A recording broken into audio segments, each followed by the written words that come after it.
ये दिल्ली की famous tool market है जहाँ पे आप नए से लेके पुराने तक कोई भी कंपोनेंट यानी कि टूल्स खरीद सकते हैं और अपना बिजनेस भी कर सकते हैं। ये छोटी मोटी दुकानें यहाँ पे बहुत सारी हैं और अब हमें हॉर्न खरीदने हैं, वो देख लेते हैं।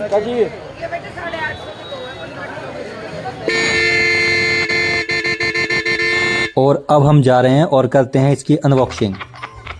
यहाँ पे ये चक्कू से कट कर लेते हैं। इसमें जो है एक स्ट्रेंजर का 500 वाट का एम्पलीफायर है और साथ ही में हमने 200 वाट के 12 इंची के स्पीकर लिए हैं और एक ब्लूटूथ से चलाने के लिए एक मॉड्यूल भी लिया है।